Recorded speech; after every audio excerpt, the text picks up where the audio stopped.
Meeting of the Board of Supervisors to order. Call the Service Authority Board of Directors meeting to order. This time we will stand for the invocation led by Lee Robotham, followed by the Pledge of Allegiance.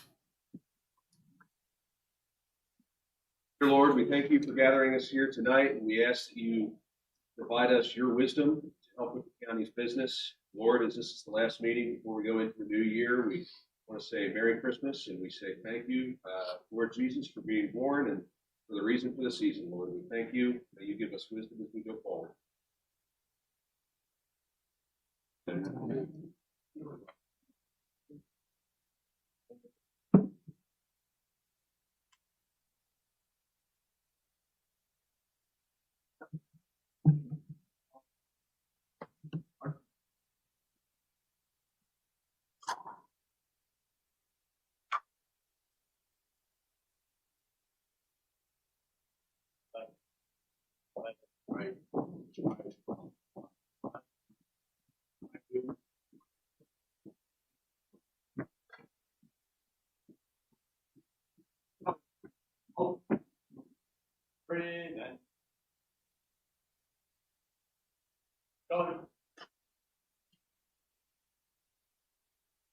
I pledge allegiance to the flag of the United States of America and to the republic for which it stands, one nation, under God, indivisible, with liberty and justice for all. Colors. Ready. Cut. Right wheel. Mark. Forward. March. Left. Left. Left. Right. Right. Right. Left. Left. Left. Right.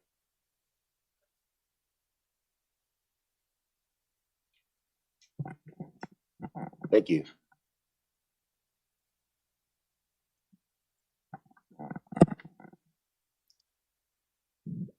Good morning, members of the board. I am Lieutenant Commander Campbell, and it is an honor to be able to help present the American flag to you all, and congratulations on your retirement. Today, I'd like to discuss a few pretty amazing things about Fox Company. Fox Company as a whole strives to provide its cadets with opportunities to showcase their leadership skills as well as build their confidence both physically and mentally, whether that's in the classroom or outside of it. Fox Company has a total of 135 cadets this year, split up between 2 semesters. And as we are approaching the second semester, we have accomplished many things. One especially important thing to note is our Adopt a Family program. And for those who don't know, this is where our cadets support families for Christmas through their own generosity. And this year, we have had the amazing opportunities to support 30 families this year, which is an amazing increase from years prior. Now I will hand it off to my executive officer. Good evening, members of the board. I'm Lieutenant Smith. I'm the executive officer of Fox Company, and I would like to add on to some things that CO has just said. So we continue our prospering partnership with Love Thy Neighbor, sending our cadets every Saturday to help them run their food pantry, and we also supported 12 families this year for Thanksgiving. Some of our recent accomplishments also include Air Rifle, which took first place at their Brook Point meet, and Drill, who has taken first place in all of our competitions so far this year, taking first place in overall athletics, overall meet, and overall drill. Any questions? Congratulations. Thank you. Thank you. What?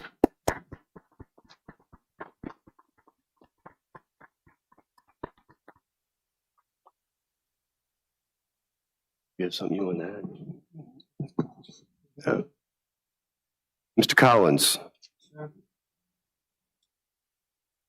It's time to present you with some awards, some gratitude, some love and stuff like that, whether you deserve it or not. Of course, you know I'm kidding. You more than well deserve it. Can you walk down front with me? Please. Please.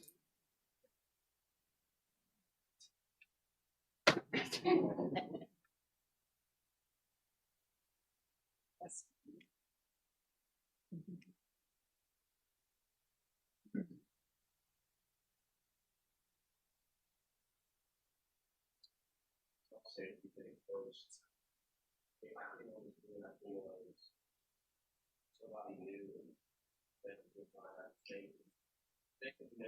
Going on. You get to look behind the curtain. It's kind of like when the president gets elected.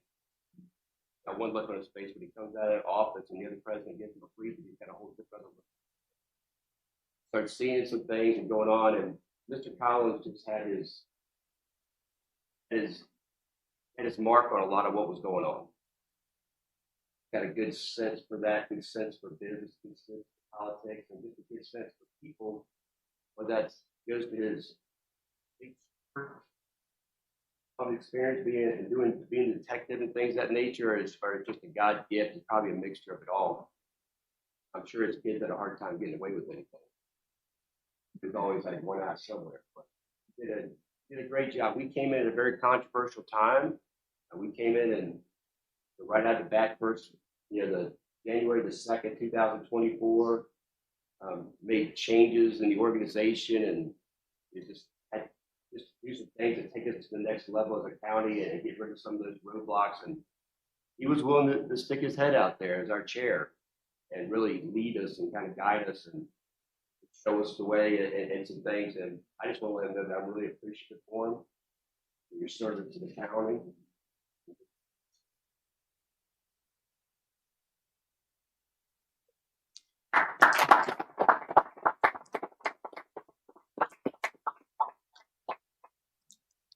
What's this?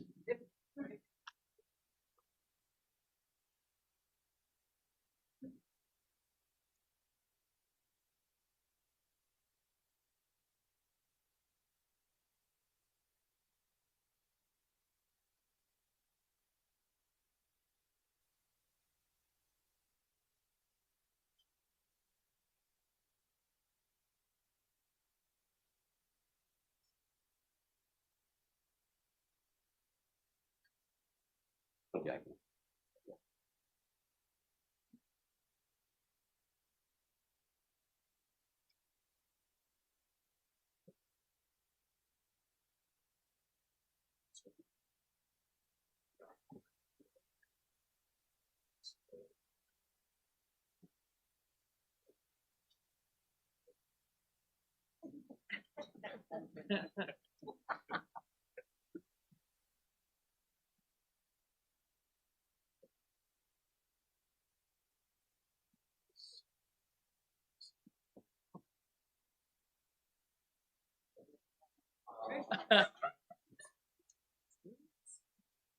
I'm just getting that on the shirt or some kind of use. I'll keep using it. I can do.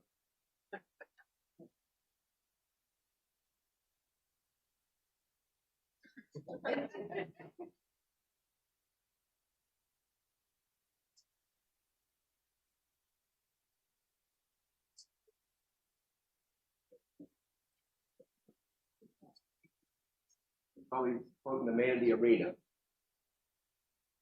I did at one of our meetings. So we could go.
Well, let's all get a picture. Mr. Collins, I need you to come back down, please. Get a picture with him.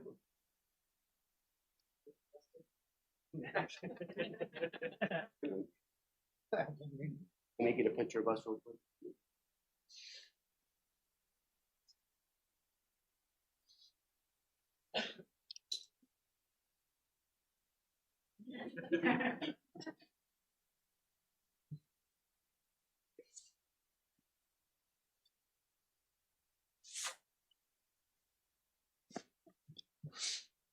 Mr. Collins, on behalf of the public safety for King George County, we'd like to present you with this plaque that states, presented to Terrence T.C. Collins. Thank you for your years of dedicated service to the King George County 2025.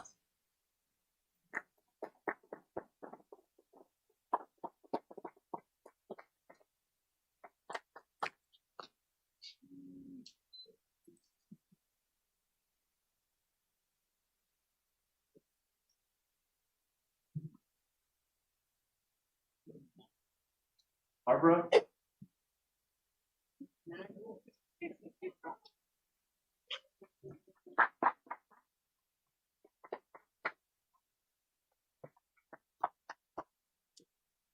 How are you doing?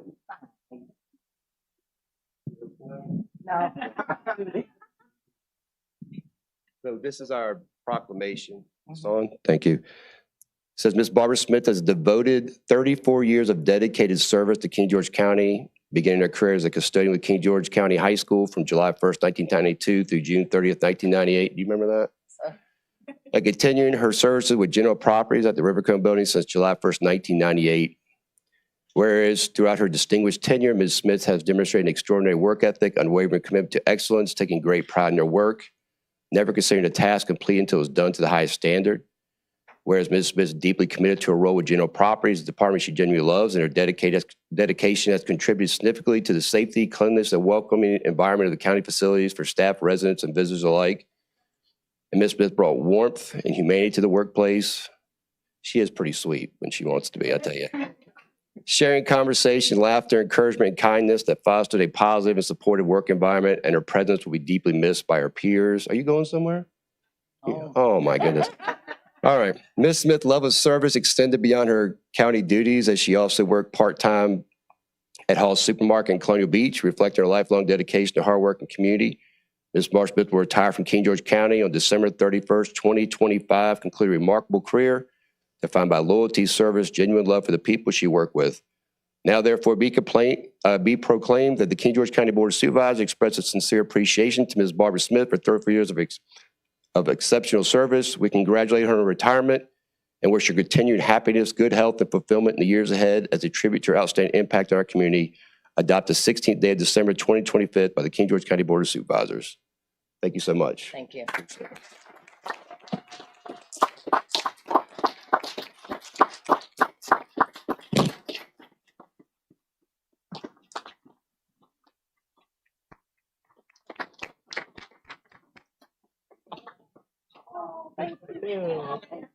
Thank you. Why don't your family up here?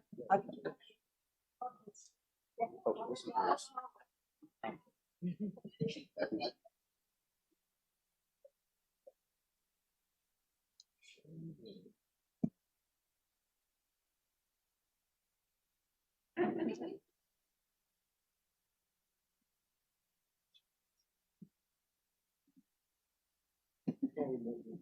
Next to everybody. 3, 1, 2, 3. I'm gonna do one close up of this. 1, 2. Congratulations.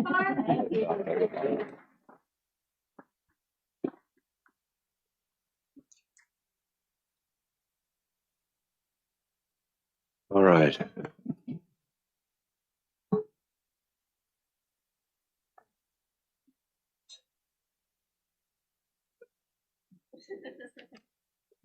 Hey, Susan, it's good to see your daughter here today. Long time no see. How are you doing?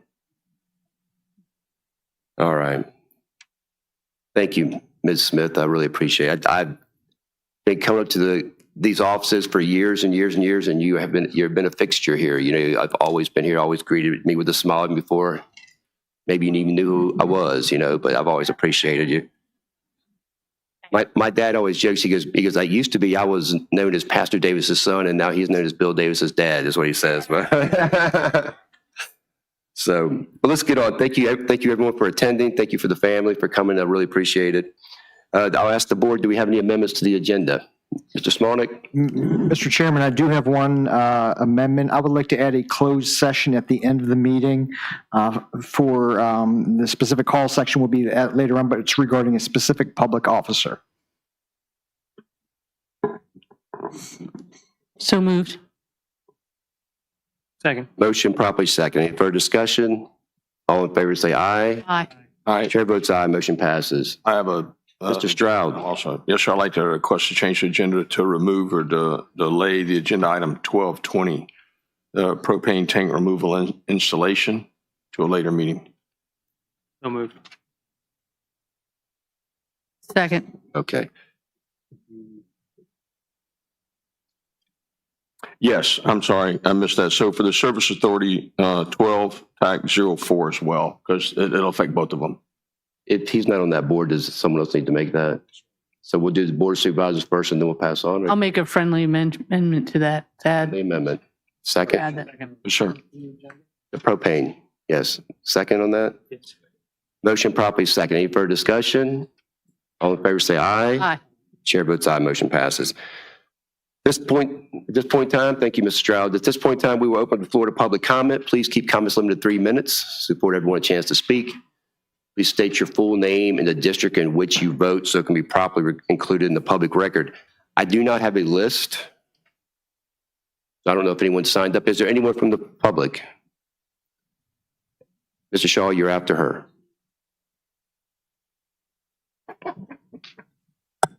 Hi, I did write my name. My name is Ana Maria Lobol. I live in Presidential Lakes. I want to thank you for your service to the community, and I want to tell you that the people elected you to make the right decisions for all the people in King George, not just for some people. You have been on the board for a year now, and I think that you have accomplished a lot. You did the budget, and you managed to keep the taxes low and demolish the old middle school building. Also, a big thanks to King George Parks and Recreation, to Mr. Chris Clark and his staff. Did a great job with the Christmas tree lighting. The only thing was, it was freezing outside. I want to thank Mr. Corres for his service to the community. He checked how the county was spending our money and helped pay down all the debt. Also, I want to say that I had nothing against Mr. Stewart. In fact, I like him as a person and our senator. The only problem I had is that he was the county lawyer. He is the county lawyer at the same time that the county was deciding on approving the land sale. It looks like a conflict of interest to the people of King George. If he wasn't the county lawyer, I will not care if he sold the land and make a lot of money. He has the right to sell his own land and make whatever profit he can. But he is the county lawyer. I would like him to be our senator for a long time, just like Senator John Warner. Mr. Warner's tenure as a senator was the second longest for the state of Virginia. He was a very hardworking senator and he loved King George. And one of those times, he brought his wife here to King George, Elizabeth Taylor, and I got the chance to meet her. Also, Mr. Warner gave the commencement speech at my daughter's graduation from George Mason University. He talked about the need for the students to work hard and study hard because the Chinese are working day and night to dominate the US. Thank you for letting me give my views on this subject, but I also want to wish you and your families a Merry Christmas and a Happy New Year. And I'll see you next year. Thank you for all you do for the county. Thank you. Pastor Shaw.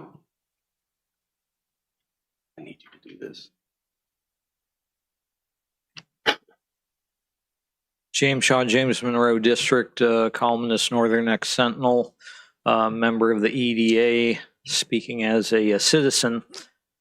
Ran out of the hat without the historian hat this time. Since tonight's agenda seems to be shaping up as T.C. Collins night, we will throw in a few observations garnered over the past few years as T.C. served on the school board and board of supervisors. T.C. is a unique, tough, kind, interesting, unpredictable character with an eagle eye for finance and scrutinizing change orders. Each of you supervisors are likewise unique, and you all contribute to the diverse character of the current board to get things done. Now, if all of you were like TC, we wouldn't need 4 of you. Surely there are a bunch of folks on social media that pray thanks to God every day that there's just one TC Collins. So, dear Board of Supervisors, you will phase out TC and phase in Brian over here come January with his unique and varied experience and gifts that come from his service at the base. So, keep pursuing the good, and remember, failure is always one step closer to success. God bless the King George Renaissance, where unique individuals serve to make King George a nice place to live. Thank you. Thank you. Is there anyone else? Is there anyone online?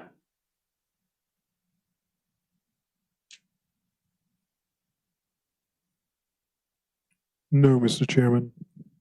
Has anyone received any correspondence? Seeing none, I will close public comment at this time. Next up, we have the consent agenda. I'll make a motion to approve the consent agenda as presented. Second. Motion properly second. Any further discussion? By roll call, Mr. Stroud. No, sir.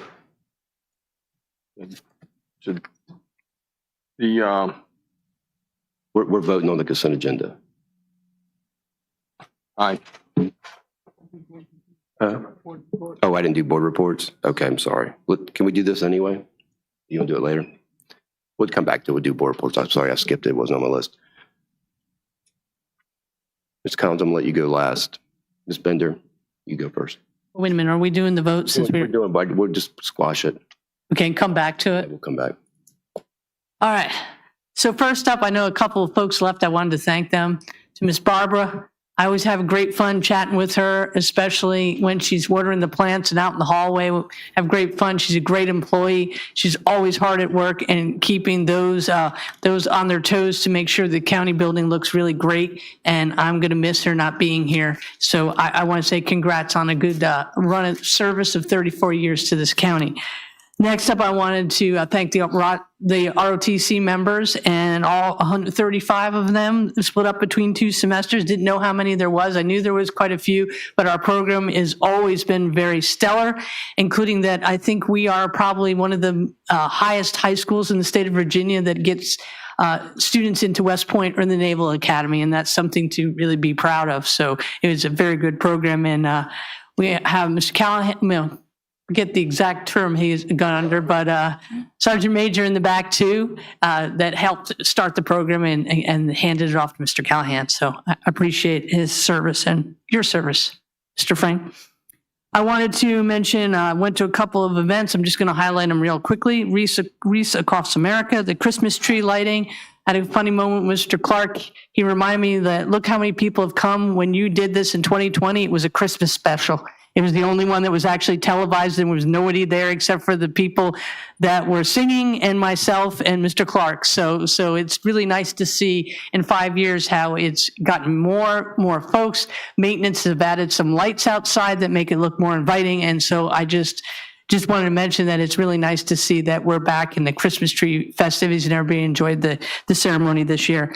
Also attended the county employee party, the Eastern Virginia Groundwater Advisory Committee, the Rappahannock River Basin Commission, where I learned the data center's new narrative, especially saying that car washes use more water than data centers. I still like to see the jury's still out on that one. I told them I disagree with that one. And last but not least, Mr. Collins, I'm the only one that served with you 4 years on this board, and we don't always see eye to eye, but we've been through a lot together. We've helped each other out. I was there when you had your accident, and I'm so proud of where you've come from that and how you stuck with it and did all 4 years and did amazing things and served your community very well. Thank you, Mr. Collins. And that's the end of my report. Thank you. Mr. Lee Robotham. Thank you. I'll keep it short this evening, but appreciate everybody coming out. Thanks. Merry Christmas to everybody that's here, and Mr. Collins. I too thank you for your time on the board of directors, your service, your leadership, things that you've done, and for 3 or 4 years ago, at the time I sat.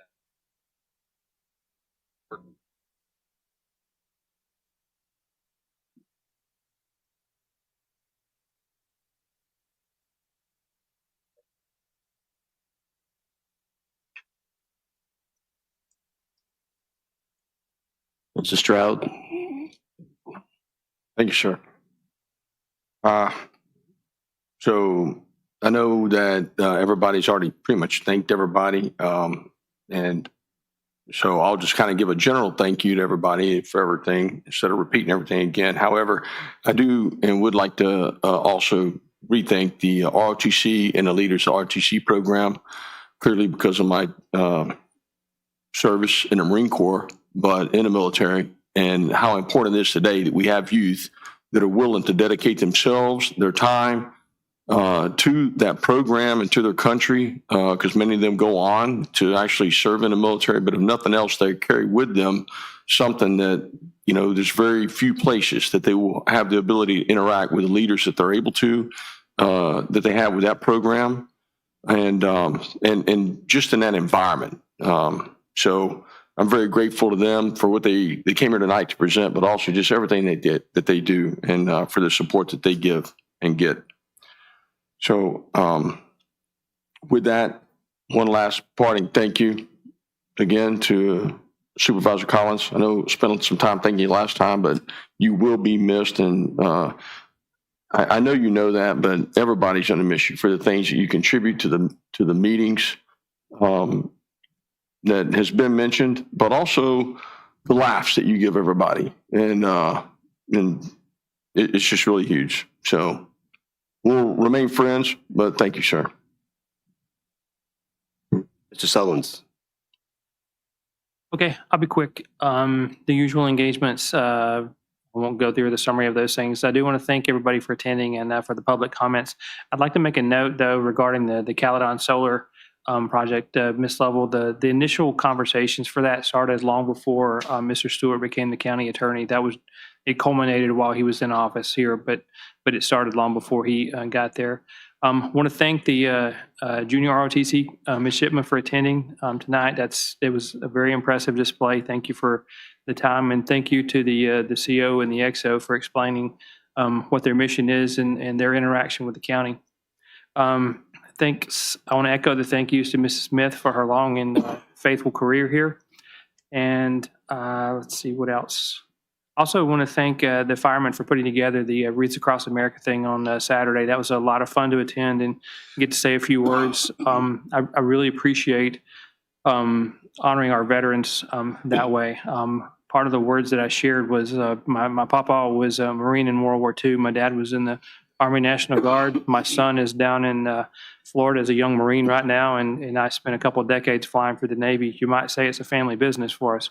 So I really appreciate, the firemen putting that together so that we can honor those that have come full circle and they're, laid to rest.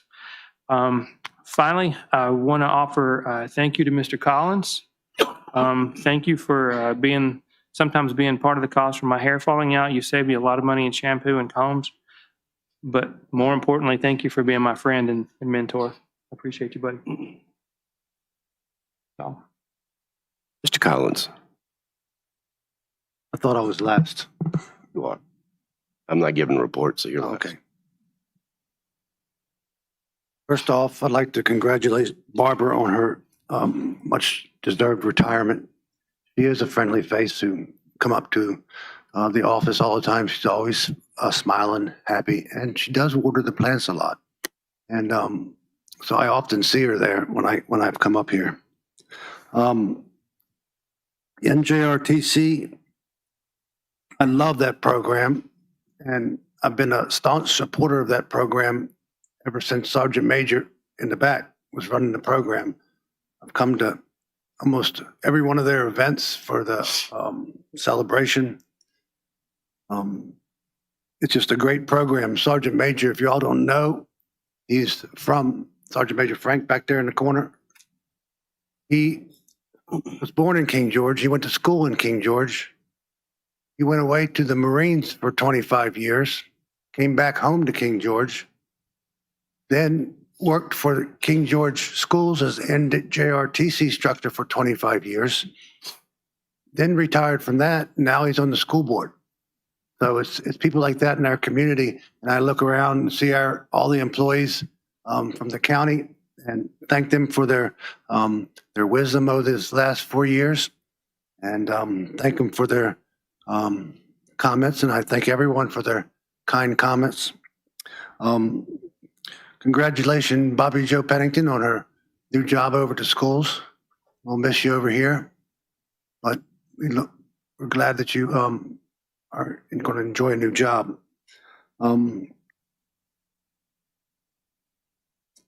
So if any of y'all have tried to reach out to me in the last week, I've shut everything down and it's all turned in. So if I haven't responded to you, I won't.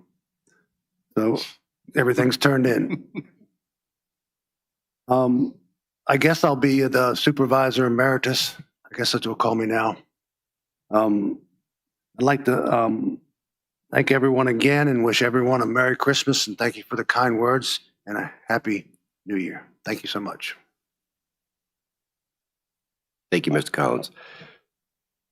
Merry Christmas and Happy New Year from the board to everyone out there watching, and to everyone for being here. Thank you a bunch. So now we're on to the consent agenda. I'll make a motion to approve the consent agenda as presented. Second. Motion properly second. Any further discussion? By roll call, Mr. Stroud. Aye. Ms. Bender. Aye. Mr. Collins. Abstain. Mr. Sullins. Aye. Chair votes aye. Motion passes. It's in the constitutional officers want to speak tonight? Are you sure? All right. Board of Directors, you're up. All right. I would like to call to order this Board of Directors meeting now. Last one is chair. So I would like a motion for the approval of the consent agenda. So moved. Do I have a second? Second. The motion properly is second. Any further discussion? Roll call vote. Mr. Robotham? Mr. Collins? Aye. Mr. Sullins? Aye. Mr. Davis? Aye. Chair votes aye. Motion carries. Now we will move on to change order number 2 and change order number 3 for the King George Hopyard to Courthouse Interconnection Project. Bryce, you ready to go? Yes, ma'am. All right. Good afternoon, Madam Chair and members of the board. I'm presenting change order number 2 and change order number 3 for King George County Hopyard to Courthouse Interconnection Project. This change order includes additional power upgrades to the Presidential Village Pump Station and repairing piping in the Perkins Corner Pump Station due to deterioration since the engineering inspection. The additional services are eligible to be refunded by ARPA. Staff recommended action is to authorize the Service Authority General Manager to execute change order number 2 in the amount of $24,889.79 and change order number 3 in the amount of $7,769.99 to the agreement with American Contracting and Environmental. Staff recommends moving on this action to prevent any costly delays in construction. Mr. Young, I'm going to ask you some very specific questions, knowing the answers already. But specifically on the Perkins Corner, when this was originally looked at 4 years ago, correct? Almost 4 years ago, correct. And the pipe was inspected 4 years ago. Yes, ma'am. And we had a lot of events that put corrosive substances into the Perkins Corner system that has now been corrected, correct? Correct, and just in general, it's a very corrosive environment. And could you explain exactly so that the public and the board knows exactly what, especially for this pipe, and why there is a change order?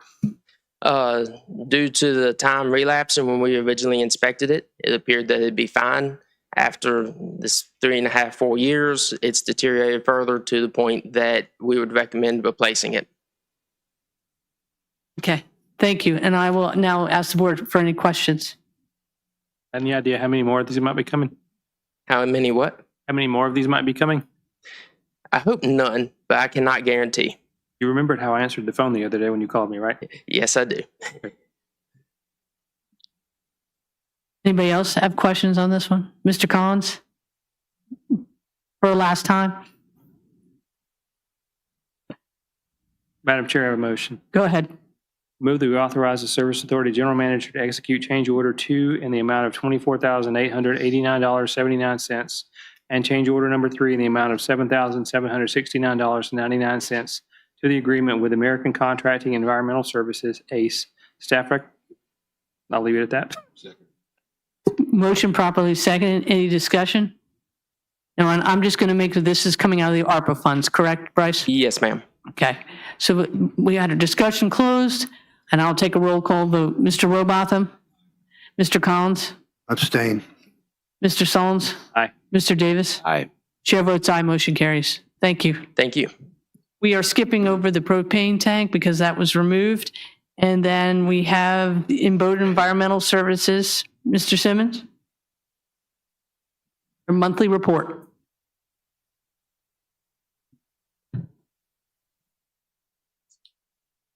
Good afternoon, Madam Chair, members of the board. This month, not as good as last month. We do have one violation to report in the wastewater plants. Perkins wastewater plant had a TKN violation, and we do believe that it's more of an anomaly due to the air system there. And I know Dan and his crew have some repairs scheduled for into December here that should, remedy the rest of those issues. So moving forward, we hope we don't have any more violations until that plant can be decommissioned. All water samples were collected. Everything else is within permit limits and no more violations. Does anybody have any questions? Does anybody have any questions? Dan, did you? Can I just add a comment? I want to make clear, Mr. Simmons, we are talking about a monitoring violation associated with the operation of a wastewater treatment plant. We are not talking about any type of pollution or contamination or issues with your potable drinking water. There are operational guidelines, and one of them strayed outside of that. But we are attempting to remedy the equipment that's responsible for this treatment, and certainly we appreciate Mr. Simmons. I just want to make sure everybody in the general public realizes we are not talking about a drinking water, potable water quality issue at any impact on the public health. Is that fair to say, John?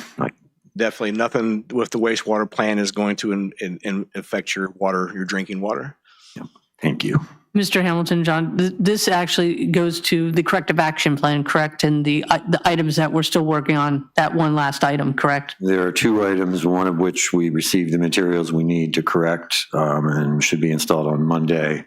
There is one more flow monitoring / adjustment process. We need to resolve the purchase of some equipment. I would expect that to be resolved within the next 30 to 60 days.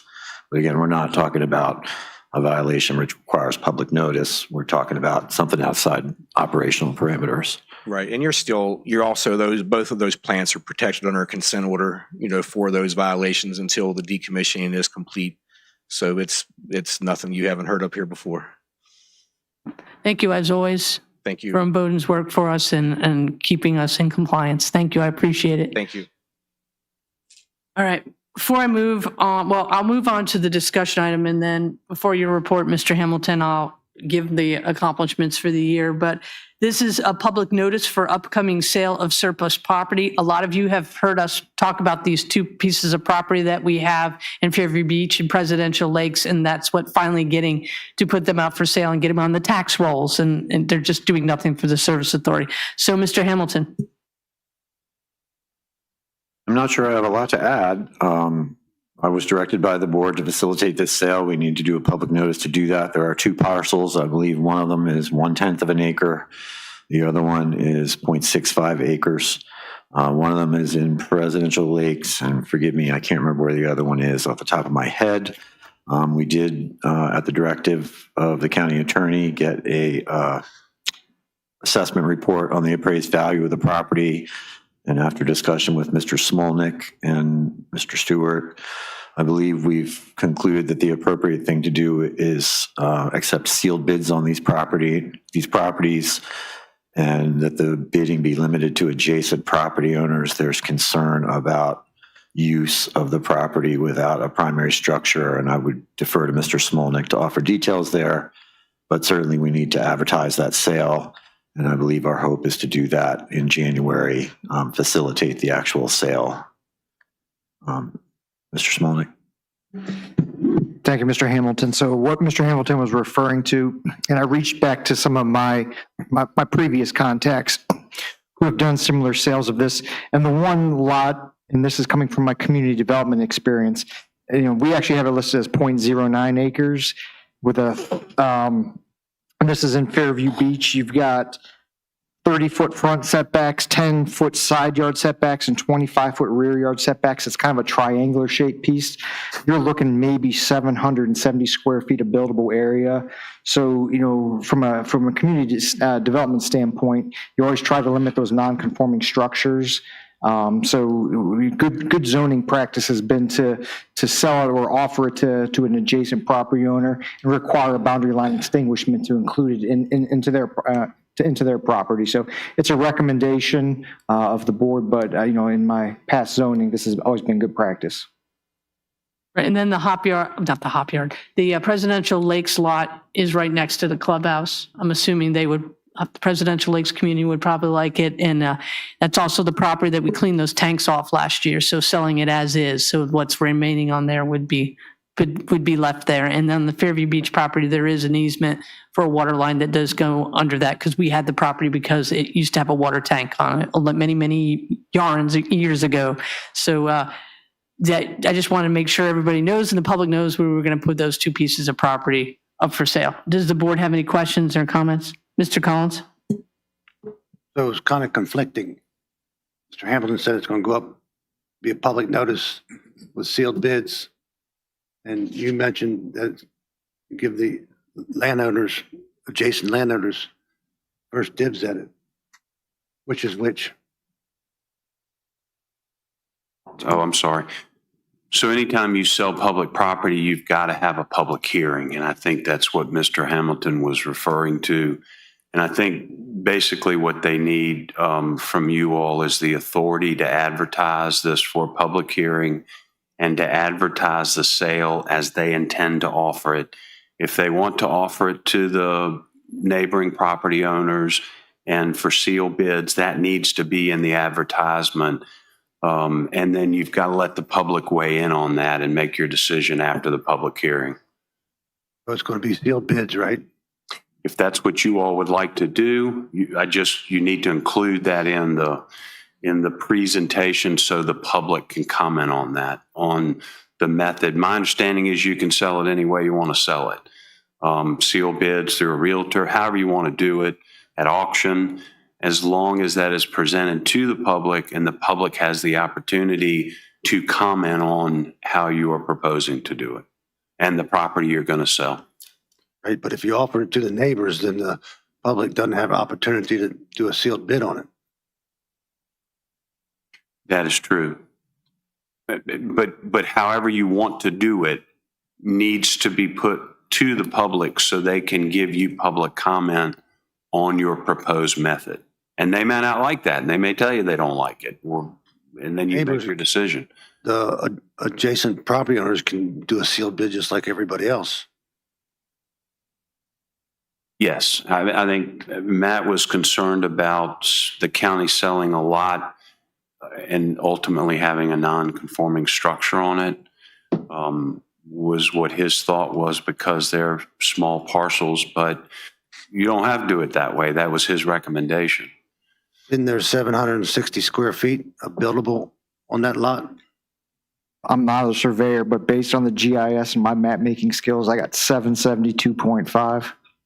7 or 700? 772.5 square feet of buildable area. Okay, it's buildable. For a primary structure.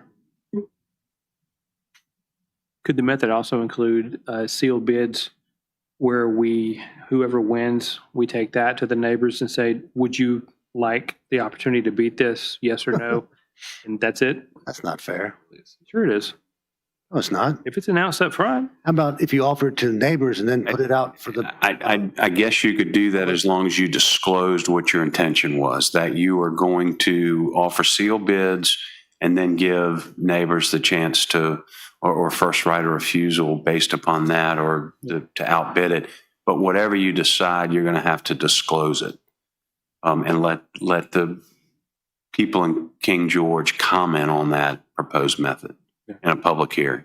Gotcha. So the whole idea of bringing this up was to make a decision of, to advertise it and how we wanted the parameters for the advertisement. Go ahead. Well, that piece of the property over there, it's right beside the maintenance shop, the barn. So, I mean, probably is there a way to reach out to the Presidential Lakes Property Owners Association and see if they make it that part of it? It'd be the best fit would be for a common area for that community, I would think to myself. They are aware of it. Right. They had mentioned if it went for sale. It seems to be the best use of the property. I used to work right there too, so I don't know. but they could bid on it just like everybody else could. I understand that. And then I know the Why would you Fairview give them Beach any- property, the two Why adjoining. would you give them any jump on it for other people? It's public property. The public should have an opportunity to bid on it. And if you want to,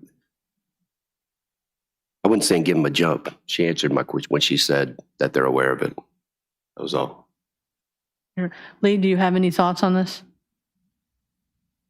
So to have the public hearing and public notice, so how do we want to structure, Mr. Stewart, what do we need to make a motion on or decide? Just authorize Mr. Hamilton to Advertise? advertise for a public hearing for this based upon the terms that you all propose, or whomever would do that for the service authority.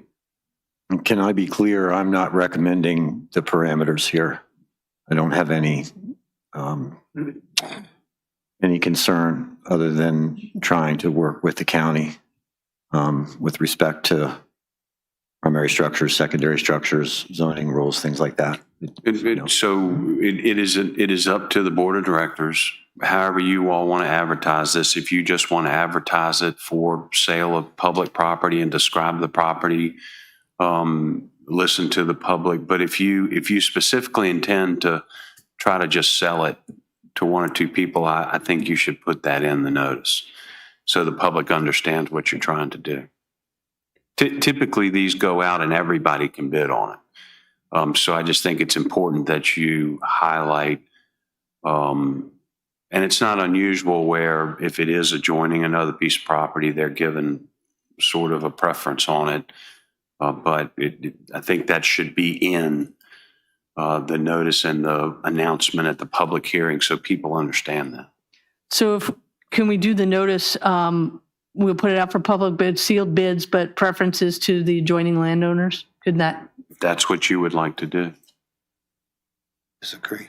How would you give preference to the adjoining landowner? I'm unclear on that process.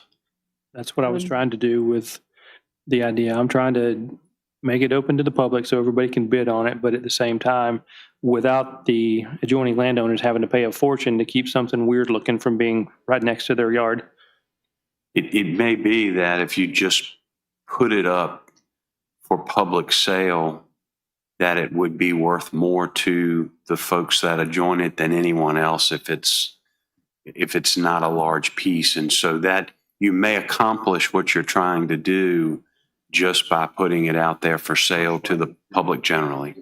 If it's that small, I don't know what somebody's willing to pay for something that has that small of a buildable area. And I think the ordinance requires a principal structure before you can have anything else. So you couldn't just put a shed on it or something like that in a residential area. So you may accomplish what you're trying to accomplish just by purely offering it to the public for sale. It's just a thought. And remember, the Presidential Lakes lot still has stuff on it. We would sell it as is, so there would need to be cleaning up. And the Fairview Beach lot is a very odd lot, and I think the only people that really care are the two people next to it would like to extend their yard. So I would guess just advertised for sale with the condition is the Presidential Lakes one is as is, and the Fairview Beach is there comes an easement for the water line that's underneath. Is that fair, Mr. Stewart? Sealed bids. And what about the proposal that we request a property line abandonment or a property boundary abandonment was a condition of sale? I guess that would force it to become adjacent property owners. That was a suggestion. I've seen that in previous lives. That was a condition. It's up to the board. That was merely a suggestion. You can't do that. If you did that, you would be limiting the buyers. Right. And so the point I was trying to make was if it adjoins somebody, it's probably worth more to them than anybody. And by opening it up to everyone, you probably would accomplish your purpose that you intend anyway, without having to put those restrictions on. Yeah, I agree. I'll just add that I have been approached by people who are interested who asked how it was going to be sold and what the price was. And I commented that I didn't feel comfortable that I could suggest a sale price, that the properties had been appraised, and I thought the board would likely be happy to sell them for their appraised value. And I should point out we had to spend some money to get the appraisals. But that's all I can offer in terms of background. So what is the will of the board? Sealed bids.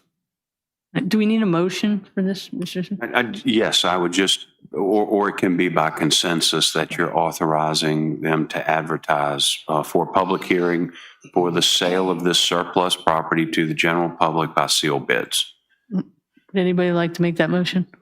So moved. Do I have a second? Second. Okay, motion properly second. Any further discussion? I'm going to do a roll call vote. Mr. Robotham? I reject. Mr. Collins? My vote is aye, but I'd like to FOIA that when that is put out, please, even though it will be in the paper, a notice sent to me when it's put out. The notice of sale? Of course. Not of sale, but for sale. It's okay. Any citizen can request. Turned your phone in. We don't have email address for you. I'll give them my contact information. I'll be glad to share with you whatever information you'd like, sir. And that's okay. Any citizen can ask that they get notices of sales like that or anything else. That's correct. No conflict there. Mr. Solomons? Aye. Mr. Davis? Aye. Chair votes aye, motion carries. All right, next up, I was going to give a little brief overview of the last year, and then Mr. Hamilton was going to finish that, wrap it up, put a bow on it for Christmas. The termination of the August 2023 consent order on September 15th, 2025 was a major accomplishment for us with DEQ terminating that consent order. So there's only 2 left, and one of them's tied to our ARPA project, so that won't be absolved until January 1st of 2027. We hired a new general manager, Mr. Dan Hamilton, whose first day was July 21st, and he's been with us for 5 months. And after much customer feedback and work, we returned to the auto pay and the phone payments online. A lot of customers called in, and hopefully they're all happy. Can't make everyone happy, but we realized that we needed to add another service to make it a little easier on our citizens. Joined the Virginia Warren Mutual Aid Group recently and sent staff to safety field training. And we were proceeding with the decommissioning of Perkins Corner and the interconnection with the Canterbury to Hopyard water systems that should be completed as part of that consent order in 2026. Things on the horizon I've been talking to Mr. Hamilton about is the upgrades to Dahlgren wastewater plant to keep in compliance, the final water master plan to go before the board next year, the sale of surplus property, which we mentioned earlier. And then one thing that Mr. Smolnick does, and it's a county workload is what he calls it. I talked to Mr. Hamilton. He's still trying to come up with a fancy name for it. But in the new year, providing a monthly report to us that would show what the service authority has accomplished and the tasks to come so that we can keep our eyes on it. Also, adding into that, which is something we started with the issue in Claydale, is the water quality complaint log that has still been going on and being kept up with, and the leak report so that the public and the board can have it all listed out for us. And we also, one other note is in 2027, we've been notified by DEQ, there are 4 permits that are coming up for renewal, 10-year permits. And as always, they will probably be tiered. And because that's the push to surface water. I heard it again at the Eastern Virginia groundwater meeting. They're very concerned about the aquifer. And that concerns St. Paul's, Fairview Beach, Dahlgren, and Oakland Park. That's a renewal of the permit. And we're also working on an MOU with Dahlgren West, which Mr. Hamilton will talk about, that will come before the board probably in January, on water usage with Purple Pipe and some other things. And so that will be be sent to the board soon for review, and also to come before the board probably in January. And that is the conclusion of my year summary. And I really appreciate the many roles I've had over the last year and a half. Well, actually, it's 2 years now, and I enjoyed serving the community. I learned a lot about water and sewer in the general manager role and as chair for the last 2 years. So, Mr. Hamilton. Good evening, folks. My name is Dan Hamilton. I'm the general manager of the King George County Service Authority. As, of course, Chairman Binder just reminded you, I started here on July the 21st, which I had forgotten, but that puts my 5-month mark here as next week. I appreciate and am grateful for the opportunity to serve you all and serve the residents, the stakeholders, taxpayers, everybody in King George County. First and foremost, I would certainly like to thank Mr. Collins here for his service to the Service Authority. We do not formally recognize him or thank him, but I do appreciate your service. I'm sure the rest of the board does. And I want you to know, of course, that the door is always open. I'm glad to accept and receive your input, guidance, political acumen, and anything else you care to share. And I mean that sincerely. I'm grateful, and I'm sure that the residents and ratepayers of the Service Authority owe you a debt, are in your debt for your service, as I know that you are very fiscally focused, and I can't question anything that Chairman Davis said about your efforts. I know that you're passionate and sincere, and I do appreciate it. I also want to thank Chairman Binder, who negotiated my tenure here, my arrival here as the general manager. As I understand it, legally, she's not allowed to continue on as chair, and therefore, in our January 6th meeting, when we have Mr. Metz join us, there'll be some shuffling of the deck. But I do want to thank you. We've communicated pretty intensely over the last few months. Not so much that I felt micromanaged, but certainly there's been a lot of good communication, and I'm grateful for that. And again, I hope that you will continue to stay in good touch. So moving beyond all of that, I'm going to highlight just a few things very quickly. One is Chairman Binder already said, we did, as of November 1st, we went sort of back to the original way we were, or at least the previous way we were handling bill payments, the facilitated auto payment, as well as phone payments, which are critical for people who are delinquent. That actually really did not take effect until about the 15th of November, when the next series of water bills went out. And we've been receiving those for about the last month. And frankly, the volume of complaints about the billing system has gone way down.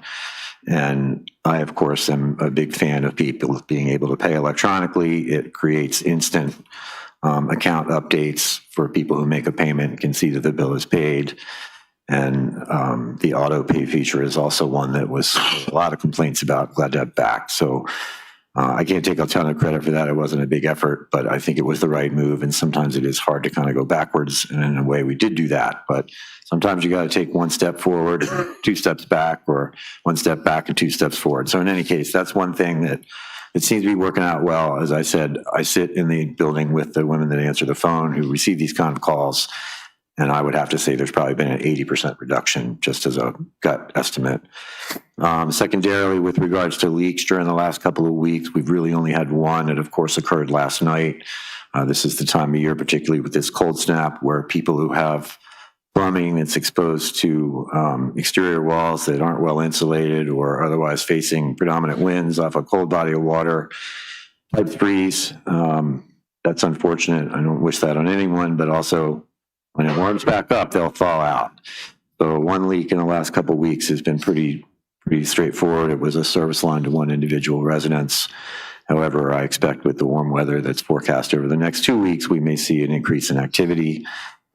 We spent the better part of last week cleaning out one of the clarifiers at the Dahlgren wastewater plant. That involved draining the entire thing and putting, human beings in the bottom of a fairly deep circular somewhat enclosed space and removing all of the solids from it in order to service some seals in the bottom of the equipment there. That was achieved in less than a week, and I'm grateful to our maintenance staff for doing that and doing it safely. There is a second clarifier that's not exhibiting the same symptoms of maintenance needs, but we're going to tackle that as soon as it warms back up. With respect to two of the major engineering projects we have going on right now, or engineering construction projects, I should say, there is the force main and water main construction between Hop Yard and Perkins Corner here, the Sprat project, the force main water main project, which is a roughly $8.5 million project, which I don't believe you've heard any change orders about in a number of months. And we're hoping there won't be any more, Mr. Collins. But that project, 73% of the time has elapsed. We're at 69% in terms of what has been invoiced. That's basically perfect in terms of what we call burn rate. We want to see, obviously, a project where the amount of time elapsed, the amount of work getting done and billed is either equal to or exceeding that. So we expect that project to finish on time. I believe the end date is either April or May. And at the moment, we're in pretty good shape. There is definitely a pause as these contractors take the holidays off. You may have noticed activity along Route 3 to the north towards Fredericksburg. There's been some directional drilling under Route 3, which means we're actually basically using a fancy drill bit to drill new water lines under the roadway. Some of that's done, some's not. The other large project is the upgrades to the Hop Yard wastewater plant. That's a $6.3 million project, or roughly so, based on the current value. 43% of that time has elapsed. Only 27% of that is billed. That project is really just getting underway at a manageable rate, although they're a little bit behind schedule with respect to the amount of work that's been invoiced. There's monthly bills that are still being paid, and they are catching up. We were at 5% billed and maybe 20% time elapsed when I started here.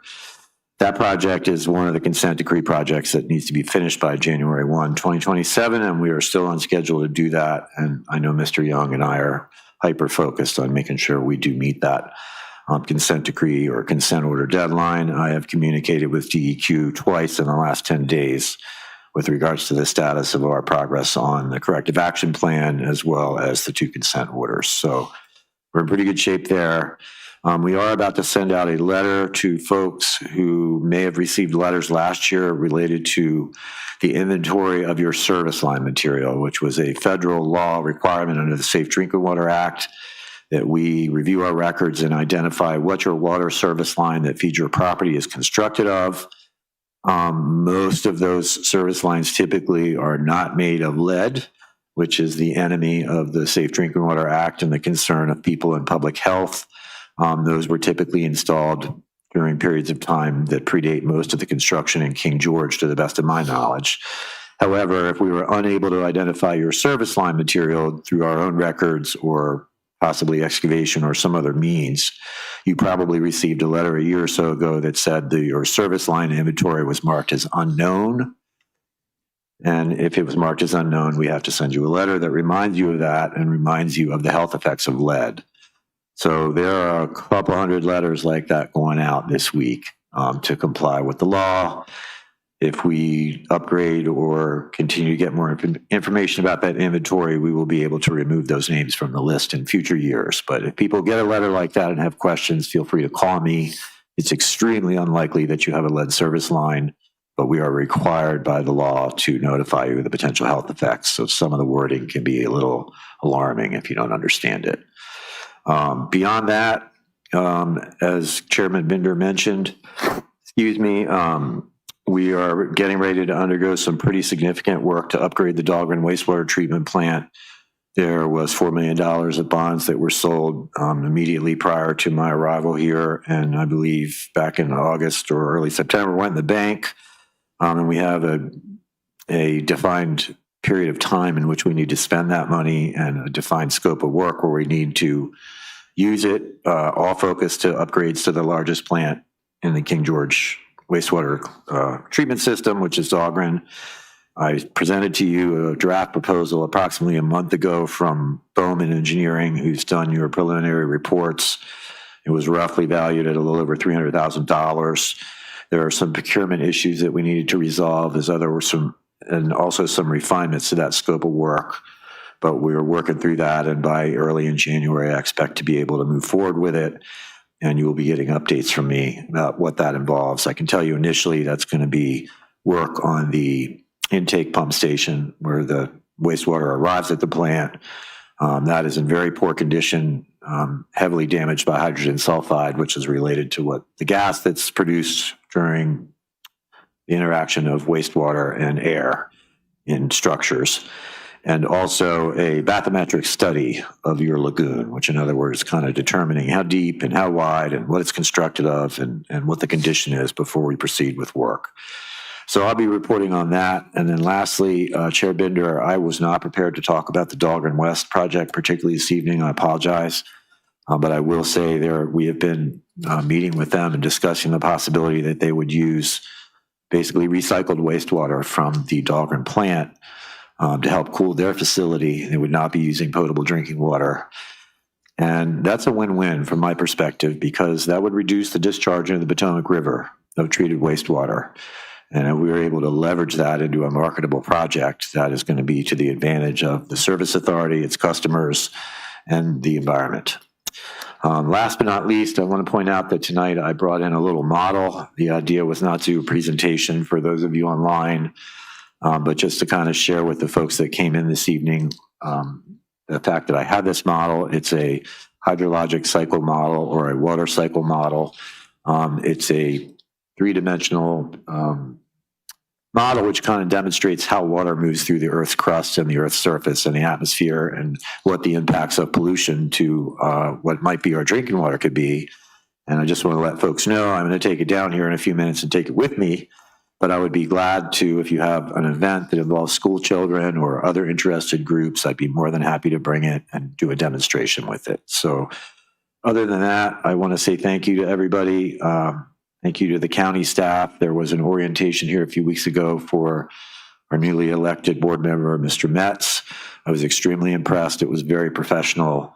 I think it's great to help people who are elected officials who may or may not have a background with the types of challenges that we all face, either from county government or the service authority. And I was just can't say enough about how well that was done. Ms. Fish and Mr. Smolnick and the rest of the staff, you all deserve a lot of credit. I attended because I wanted to learn as well as, be a part of the conversations that it generated. So I want to thank you all for that. Thank the rest of you that attended tonight. I wish you the very best of the holidays. And if you ever need to reach me, feel free at any time. I will not be reachable tomorrow. I have to have a little bit of medical tune-up. So I will be off the grid, but for the remainder of the week, I should be reachable and happy to answer any questions. So if there are any, I'll take them now, or you're welcome to reach out to me personally. Does anybody have any questions? No? All right. Thank you, Mr. Hamilton. Thank you all very much. Next up will be secondary public comment to address meeting items only. Comments will be limited to 3 minutes per person. In order to afford everyone an opportunity to speak, please provide your full name and district when submitting your public comments so they can be properly recorded and included in the public record. Would anybody like to come up and speak just for the service authority?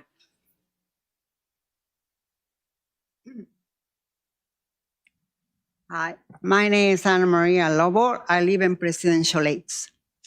I think you're going to have a hard time to sell that a little piece of land because this piece of land is inside of Presidential Lakes by the pool.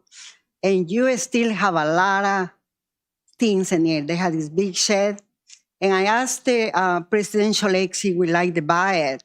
He said he will buy if it's a good price. But you will have hard time to sell it because everybody pay an association. And right now, they're raising $400 more. And I don't know, like I say, I don't know who's going to buy that piece because it belongs to Presidential Lakes. And I remember when the county bought it, the water system with that thing, with that piece of land. And I don't know, like I say, you got to think about it. Because nobody's going, they want it, at least Presidential Lakes will buy it. I will talk to them again. Okay, thank you. Thank you very much. Does anybody else have any comment? Anybody online, Mr. Dines? No, Madam Chair. Anybody receive any correspondence? All right, with that, I'll wrap up public comment. I want to, though, before I sign off, wish everyone a Merry Christmas and a Happy Holidays. And I'm looking for a motion for adjournment. Madam Chair, I move that we adjourn the Board of Directors to Tuesday, January 6, 2025 at 5:30 PM in the boardroom of the Rivercom Building, King George. Do I have a second? Second. Make an amendment. Yes. We change that to January 6, 2026. Yes. Yes. And then second. A motion properly second. Any further discussion? Mr. Collins, any discussion for the road? All right. All those in favor say aye. Aye. Chair votes aye. Motion carries. Merry Christmas. Hand it back to you. All right, Mr. Beal, you're up, my friend. Mr. Chairman, Mr. Collins. before we do the public hearing, Mr. Beal, I got rid of every phone number except yours. But before I go, could I ask, I usually tell you what, what where the road fixes need to be. You ready to write this down? This is my last request. Not if you got my number, it's not. Igo Road at West Lane, WEST. There's a big pothole on the shoulder because it's a small road. And when you go down it, you hit the pothole when there's somebody else coming. Is that it? That's it. And keep the paving on schedule for 2026 in Potomac Landing, please. Yeah, it's on your report. Good evening, Mr. Chairman, members of the board. Mr. Collins is going to tell you it was good working with you and to call anytime, but you've already expressed that that's your intent. So I'll keep your number in my phone. Actually, I should probably get your new number in my phone because I got your old number in my phone. But in all seriousness, it's been good working with you, and I wish you the best. Standing beside me tonight is Hunter Goodman. Hunter is our new assistant resident engineer. Carter White retired effective December 1st after about 30 years at VDOT. Hunter is a proud JMU graduate, so he's looking for big things on Saturday. But in seriousness, he also graduated from VDOT's engineer trainee program. We call that the EDGE program. And he spent the last year or so in the Ashland residency working in land use. So he's coming to us from Ashland and has a lot to learn, but he's excited and ready to hit the ground running. So I'm happy to have him on the team. And I will add his contact information to this report for next month. So we have completed a bunch of routine maintenance. We did finally get the pipe installed on Potomac Drive, which we've been talking about for some while. I think that was on last month's report. The highlight here for last month is we finished our snow prep and we had the opportunity to mobilize 4 times for snow so far this year. So it's been an early season, but proud of the effort. And I thank the contractors that help us, as well as the county's EMS folks and sheriff's office. It's a team effort, public safety, and I appreciate everybody's help. On your report, I added this month the plant mix schedule. This is a new thing for us where we advertise the schedule. Instead of that contract being awarded and starting in April and ending in November like it typically does, we made that a 15-month contract and gave the contractor the option of doing some of the prep work over the winter. So that contract for plant mix is in Fairview Beach and Potomac Landing, and that'll include 1 inch to 1.5 inches of new asphalt and some patching that'll go in advance of that. So if you see some work there over the winter, that's what they're doing. The revenue sharing project, a locally administered one, we have a meeting tomorrow with county staff regarding that phase 2 of that turn lane project.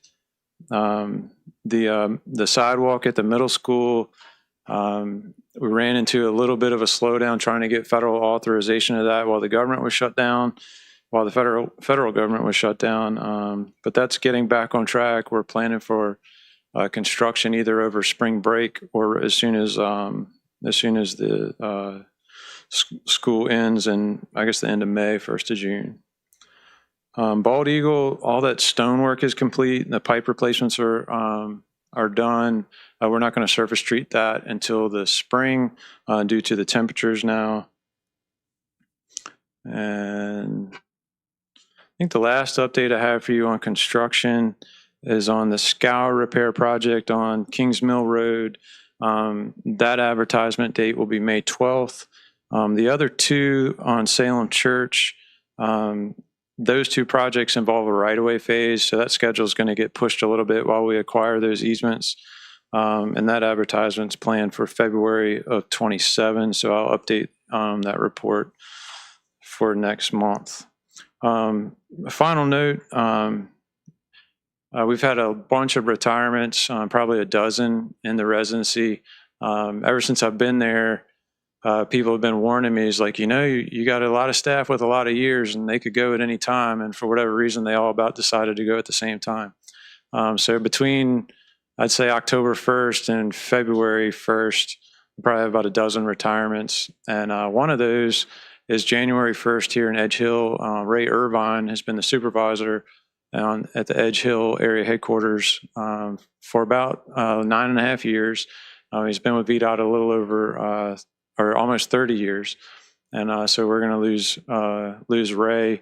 We have a new person who we'll announce very soon in the onboarding process, and I'm excited about that hire. But wanted to wish Ray well in his retirement. Superintendent's not changing. Superintendent's in charge, still Chris Johnson. But the supervisor is the number 2 guy there. He's going to be new when Ray retires. That's everything I had on my report for you all. If you have anything for me. Mr. Beal, I want to thank you. You've taken a couple of phone calls from me in the last couple of weeks, some citizens being proactive and telling you about some trees that were going to fall on the road in storms, and you took care of them, so I thank you. And I did call and talk to you about, we've had the amount of accidents we've had. It's around my house, so I know, but on that 301 stretch near Ivy Hill Loop, and that you were going to look into it. So I really thank you for your responsiveness and looking to, when we bring to your attention that potential areas of issue. Thank you. Thank you. And I will get back to you on that. Any other questions? Thank you, Mr. Beal. You're welcome. Did you want me to present the hop yard? Okay. All right, next up, 1219, acceptance section 10, Hop Yard Farm. Thank you, Mr. Chairman, and thank you, Mr. Beal, for offering to do this. So this is acceptance of the next section in Hop Yard into the state secondary system. This would be the extensions of Garland Lane, Tarpon Lane, and Hawkeye Drive, as shown on the exhibit in your packet. If there's no questions from the board, I would recommend adoption of Resolution R-22-25 as presented. So moved. Second. Motion probably second. Any further discussion? By roll call, Mr. Stroud. Aye. Ms. Bender. Aye. Mr. Collins. Aye. Mr. Sullins. Aye. Chair votes aye, motion passes. Next up, we have Motorola 2026-2032 multi-year maintenance and SUA 2 agreement. So thank you, Mr. Chairman. So this item was on the December 2nd agenda. So just as a brief recap, the system went online in March of 25. So the 1-year warranty would expire March of 26. So the board directed myself and Senator Stewart to get with Motorola to discuss the contract that's before us and to make sure that we are getting the best deal. We've had numerous conversations, and the gentleman in the back of the room, I'm not sure how many emails and phone calls we've had over the last 5-6 days, but at least 8, I would think, is sufficient. So, where we are at right now, initially this was starting to be negotiated back in July of 25 by Sheriff and Steve Basham. The initial savings were right around $1 million. That was presented to you on December 2nd. Since that time, we've met with them, looked at different options, and there's one option where it was a $1.1 million savings. However, there were cuts, to the contract itself, meaning that if microwaves went down, those would not be covered. We'd have to go right to the vendor. Motorola would not cover those. There's, the county would be in charge of cybersecurity. We would be in charge of patchwork. Talking to our IT staff, Matt, this is really a specialist. This is, above our technical expertise. I think the system would be hampered if this was removed. So we went back to Motorola a couple times today, and the 4 months I referenced earlier from March of 26, till June 30th of 26. This is in this current fiscal year. Motorola has agreed to, initially we were going to roll those costs into next fiscal year 27 and balloon those payments to cover those 4 months. They've agreed, and the gentleman in the back of the room and their supervisors and their supervisors, that's the level I went to, have agreed to waive those at a cost savings of about $158,000. So all in all, between the negotiations that started with the sheriff's office back in July, and then what Senator Stewart and I have done over the last couple of days, we're in it for about $1.2 million worth of savings.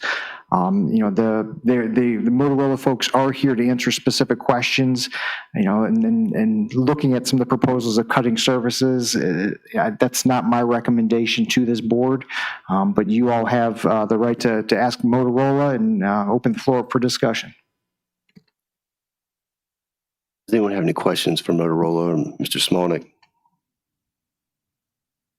Mr. Stroud? Yes, sir. Thank you. So you mentioned the savings. What is the cost now? Yep, I'm pulling that up in my email. That was one of the questions that I had asked. So the total contract amount, $6,382,621. So $6,382,621.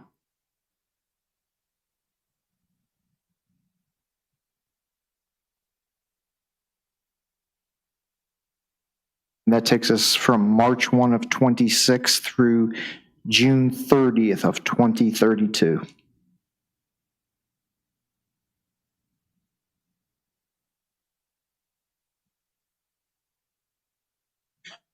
So that's still over $1 million a year. That is correct.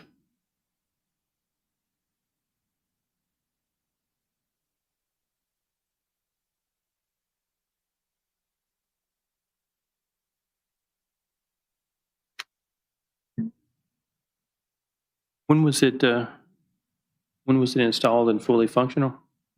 When was it installed and fully functional? It was March of this year. Okay. So 7 years basically at the end of the contract. Yes, you have the 1 year warranty period. That is correct. And then they're not paying for where they've waived the fees for those 4 months that ended this current fiscal year, and then 6 full years after that. Any other questions?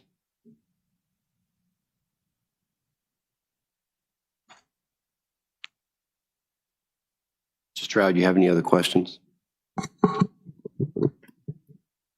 No, sir. It's going to take me a little while to figure out what I want to figure out, but I don't at this time. Thank you. Need a motion or none? Mr. Chairman. Mr. Collins. So, Mr. Stroud, if it's going to take you a little while to figure out,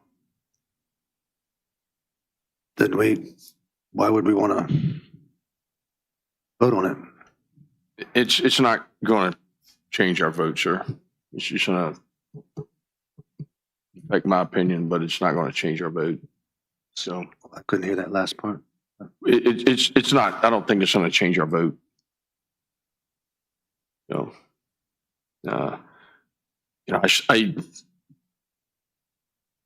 I still feel it's too much. I feel like there's more room in there for Motorola to negotiate. But I have no way, to change that. I mean, the thing is the county is, so I've done a lot of reading on this. I've done, a lot on it, more than I wanted to. So, there's probably little doubt that the best system that exists today is the P25. Okay. I mean, it had the opportunity to prove itself in a number of examples during the floods, in the South, or the hurricanes. And it did an exceptional job. So, there's little doubt of that. The unfortunate thing for me is I have experience in the hardware and software industry and the market, and I know that there's considerable markups there. So, so I feel like, for this system, for Motorola, that, I mean, this is their market. I mean, P25 is law enforcement, fire departments, those industries, and they pretty much dominate the market. There's others, Harris, there's a couple of other people out there that are competitors. So right now, unfortunately, where we're at, we're pretty well stuck.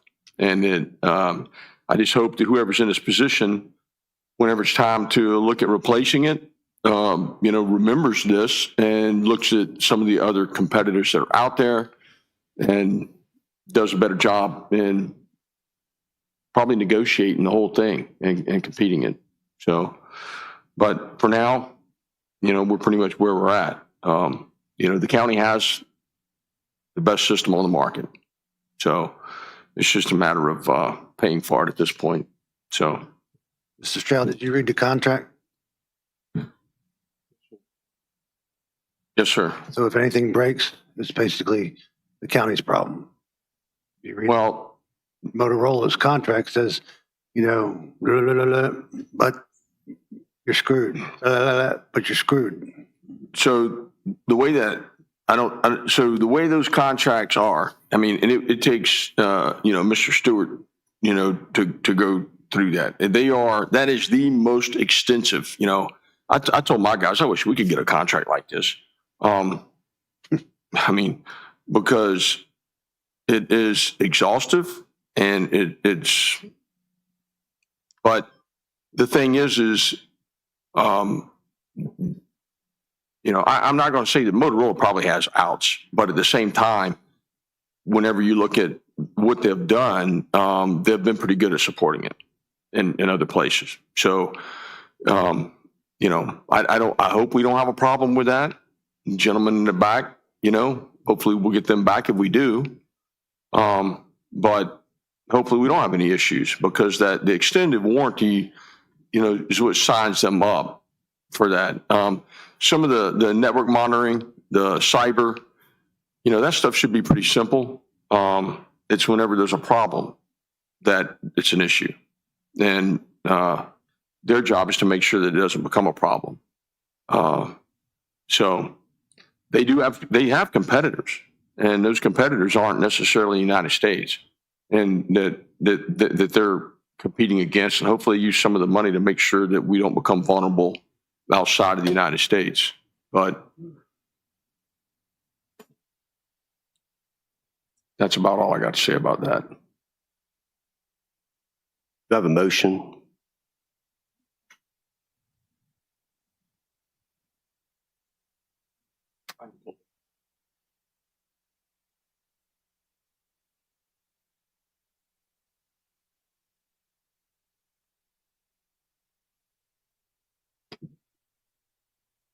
Sir, I move that we authorize the county administrator to draft a document, something that can be approved by the county attorney, or be executed by the county attorney, sorry. Second. To be executed by the county administrator as approved by the county attorney. Second. Motion properly second. Any further discussion? By roll call, Mr. Stroud. Aye. Ms. Bender. Aye. Mr. Collins. Nay. Mr. Sullins. Aye. Chair votes aye. Motion passes. All right. Next up, we have draft item 12-22 discussion. It's you, Mr. Smolder. Yes, sir. Legislative priorities for the upcoming Virginia General Assembly session. So we began this last year. I sent an email out to the board members. So we included in the packet for the public to see the feedback that I got from the board was really, Mr. Smoke, the priorities that we set forth last year, focusing on water and conservation, transportation, school construction, economic development, land use, and some, miscellaneous. I'm not going to go through and read all these. They've been in your packet. These are the same priorities that this board had last year. And this is a discussion item right now, but looking for some direction from the board. If there's anything else we want to add, and whenever we get the go-ahead from the board, what we will do, we will put this on official letterhead and seal it and send it to our legislative representatives to identify the needs of this board and the areas of concern that you're requesting our senator and our delegate take up when they reconvene January 14th, 2026. Mr. Chair. Mr. Sullins. As we're going through this, I'd like to ask that Mr. Stewart introduces a bill in his role as a state senator to allow for the taxes collected on liquid nicotines to be retained by the localities where the product was sold. Okay.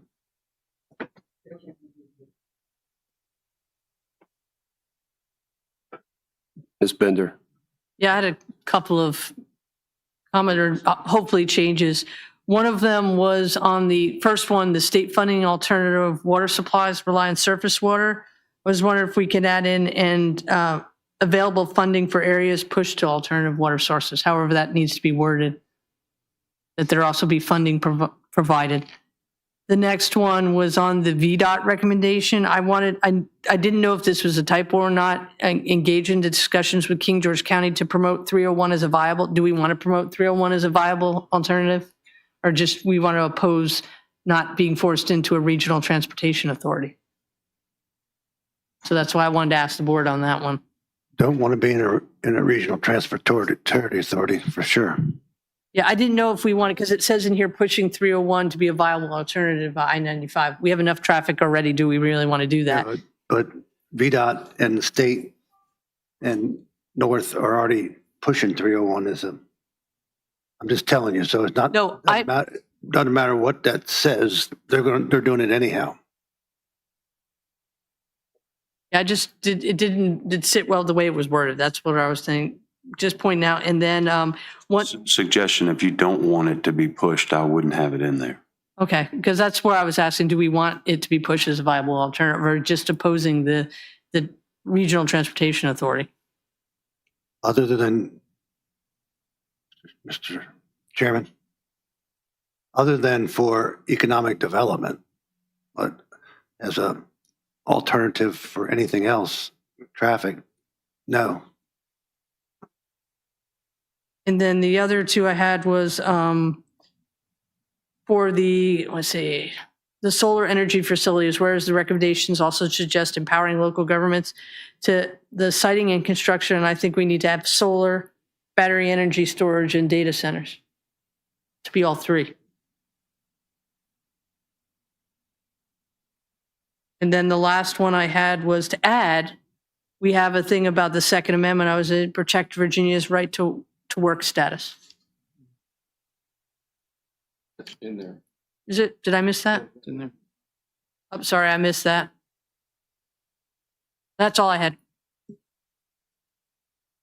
When we talk about water, Mr. Stewart, I want to be very specific about the paper mills that are the main issue in lowering aquifers the way they are, causing a lot of financial burden on a lot of people in a lot of different counties. That's the main thing. I'd also like to see, I don't know if it's in here or not, I know is something with data centers not using any water out of the ground. I mean, if water is as big an issue as we're making in our state, that's a no-brainer across all political party lines, that no water comes out of the ground for a data center. The ones, maybe even the ones that are on it need to work on something else, you know? So I can tell you all that I have put in a bill that would require data centers to progressively get on recycled water, purple water, starting in a couple years, and I'm trying to be reasonable and giving them some time to get on it, but ultimately that they would have to all be on recycled water.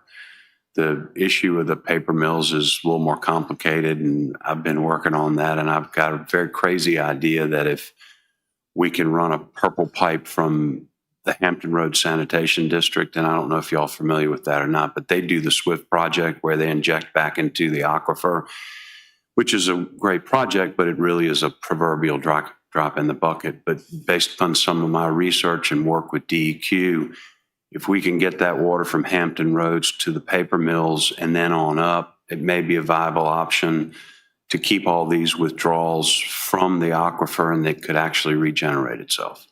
So I've got some ideas about that, and I'm putting in bills and studies regarding that because I think people realize now it's finally time critical.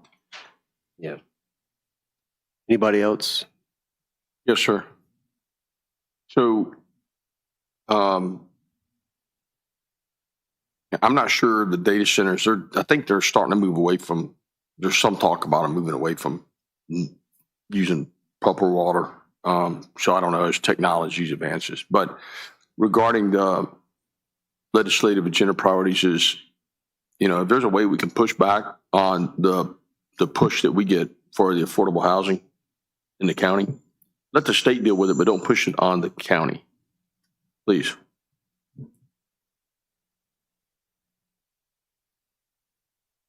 Yeah, just given the makeup of the General Assembly, it may be a harder push in a couple other things, but I understand and actually agree with you on that issue.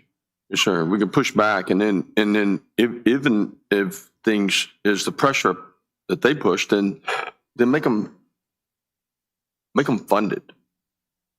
I mean, we don't want it just because they fund it, but the thing is the impacts that it has on us locally with the schools, everything, the services, you know. So, thanks, sir. Anything else? All right, thank you. So Mr. Smock, let's do your county report. You want to do it now? Yes, sir. I just have, and I appreciate that conversation on the legislative update. We'll take care of those. So I've got one thing in front of me that came across my desk since the last board meeting. Let me just bear with me 1 second, please. I want to make sure I get the wording correct. So a couple years ago, our fire rescue emergency services applied for a grant. This was it was a FEMA hazard mitigation grant. It was submitted approximately 2 years ago. It's for message sign camera trailer. So this was brought to my desk, but with all grants, it needs to be approved by the Board of Supervisors. So looking through this, there is a match. So I don't have any issues with this other than I told Chief Moody that it needs to come in front of the board and ultimately reviewed and approved by Senator Stewart. Now, you know, as we've learned sometimes with this federal money and state money, the contracts are pretty tight. So a lot of the, there's not a lot of wiggle room for those, but nonetheless, I still would want him to review this. So I've looked at it. I have no opposition to accepting this grant other than board approval. And, if you'd like to look at it, you can. I know this is last minute, but I got this. This was dated December. I got an email here from December 15, and this letter to Captain Lynn's dated December 9 of 2025. So if the board would allow me to go ahead and administratively take care of this, I'd be looking for a motion to accept the FEMA hazard mitigation grant in the amount of $59,115, appropriate $56,300 from the general fund balance, and transfer the local match of $2,815 from the Department of Emergency Services operating budget. Authorize me to sign it, subject to form by the county attorney. And Pressure. So can you give us a little detail in what it's going to do? Like what's the money spent on and what it's going to do? So this is, where's this at? It's a, 1 second, Mr. Stroud. Okay, here it is. So the project will purchase a mobile video camera trailer and LED message board. The trailer can be used for multiple purposes, including long-term video observation during periods of hazardous weather, monitoring traffic flow and emergency messaging. In addition, the messages can be used to alert flooded areas around the county to mitigate the loss of life and property. It can be used to alert citizens of emergencies, non-emergencies, to support mitigation, preparedness, response, and recovery phases and measures during an emergency. So this is to help notify our public of, don't go down this road. Here's the flooding. Here's who to contact in the time of need. Should we be hit with a hurricane or immense flooding? So we already have two. The sheriff's office has two. Yeah. So here's my thoughts on this. Earlier this year, we're working on some stuff trying to support FEMA with some things, and they have the ability right now to access cameras to get live footage. They did it during hurricanes and such. They can pull footage off of pretty much any camera and see it. Okay. So if we get this trailer, and I'm all about, protection and protecting our people, and I'm all about that. But if we get this trailer, then it's going to require software and stuff. So who's going to pay to upgrade that, update it? And what happens whenever, it just sits there? Are we going to have to get a building to put it in? So it's not out in the sun, it's getting deteriorated? I know, to answer your easy question first, the sheriff's building, which was as part of the approved CIP that you all approved April 1 of 25, those site plan proposals are in right now. So I know Chris Conley in engineering is working for the metal building the sheriff has to put all of his equipment inside. Yes, I know we do have a couple trailers already. This is an opportunity to take advantage of 75% federal funding, 20% state funding. So we would be on the hook for 5% of this trailer, $2,815 for a $60,000 trailer. If you'd like to take advantage. If not, we don't need to accept this, but it's, I can tell based on what you're looking at, what you're being told, sounds like a really good deal. And it does. If I was, shopping for clothes or vehicles or something, that'd be a great deal. I'm just thinking about what's going to happen, 5 years from now, 10 years from now, as this thing ages, and are we going to be responsible for maintaining it? Or, what's the fine print? As long as that fine print, hey, it ages, they're responsible to come and upgrade it if they want to use it, and it doesn't fall on us, then, and how, because I don't know what we're going to use it for. It's FEMA, it's for, these, something bad happens, which we hope it doesn't. Something bad happens, they have access to it via this trailer, to use it. We don't have a way to publish stuff. We don't run our own TV channel. We don't run our own newspaper. We have a website. I'm sure that, Mr. Stroud, that Motorola would be glad to have a contract for $1 million to keep that trailer updated, without a doubt. Those are the concerns. It sounds like a great deal, and whenever you need FEMA, well, a lot of places, they're there if they want to be. Not in North Carolina.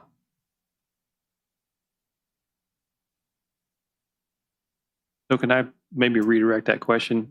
Is there fine print associated with this? Like, how long do we have to maintain it in a usable status for what it was originally purchased for? In other words, 2 years down the road, if we find that we don't need it, can we turn around and sell it or donate it or do something new with it? So with those questions at hand, why don't you pass it over until So, Mr. Chairman, I received this just like literally a couple of days ago. If there are some, and I think these are very good questions, raised by the Board of Supervisors, I can put this on one of the upcoming agendas in January. We've jotted down, or go back and watch the video with your specific questions, go through with this with a fine tooth comb and provide answers for you. I'm happy to do that for you all. Expire. To the best of my knowledge, it will not. It is notified on the 9th. It shouldn't expire that quickly. That sounds good to me. I think it's going through a lot of changes right now, so. All right.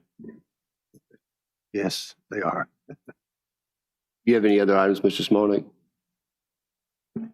No, sir. And looking here, so I'm seeing a period of performance expires March 11, 2026. So we still have some time. Okay. Other than that, sir, no, I don't. Just want to, as the board said, wish everybody a Merry Christmas. I've had a good year. I'm working on my state of the county report. A lot of the highlights from the departments, we incorporated that into the orientation documents from Mr. Metz, which will be part of the budget. So a lot of this year's accomplishments were already captured through staff's work over the last month and a half. I know we still have 15 days or so here in the year, but I will have that ready for the board and for the citizens. All right. Thank you so much. I have two things, sir, for Mr. Smolnik. Okay. The first one I hope is an easy one, sir. Is there any update on the Hop Yard Trail or what's going on with that? We had a hearing on the demur Monday, and the judge said that he hoped to have a decision to us by the middle of January. And so when they filed the suit, I filed what's called a demur and basically explained to the judge that you all would have to accept this. You have the right to not accept it. The proffers were really clear in that. I don't know what the judge is going to do. I think he understood the whole thing. We're fortunate to have a good judge hearing this case, but we won't have a ruling until the middle of January. I also talked to the attorneys for the other side to see if there was any sort of middle ground to try to resolve this thing, and I didn't get much of a response from them on that. But all right, thank you very much, sir. Second thing, Mr. Smolnik, we were told, I believe, a couple months ago, that we were going to get an update, that you had requested an update. So I'm assuming you didn't get it. We were going to get an update on the amount of funds it had been invested and what accounts they had been invested in from the county treasurer. So I don't think we got that. We got a report on a partial, but it wasn't complete. So I was wondering if you have received that for us. And then, I would like, if there's a way, in the coming year, that we get at a minimum a quarterly report. That the treasurer's office put out to the county or something, a quarterly report at a minimum on, where the county's money's at. So. I'm with you on that. So to answer your questions, I know a Q3 report was sent to you from PFM. That was part of the money. And then I'm trying to find the date here. I do know that the first 3 months of Q3 interest, and I sent that to the Board of Supervisors. There were 3 figures that were sent to you. I will find the dates. I'll resend it to you. So you will have the PFM Q3, and then the interest earned for Q3 in the Atlantic Union, the sweep account. So I will resend those to everybody for your review. And once Q4 comes out, I will send those to the board as well. Thank you, Ms. Bender. Yes, I would like to add on to Mr. Stroud's. I also would like to finally be able to bring out the service authority's amount out of that account so we can make interest for the service authority. If that's something we can do in the coming year, the amount that's in the general fund for the service authority. And that's, I know we've had that discussion and we've worked on,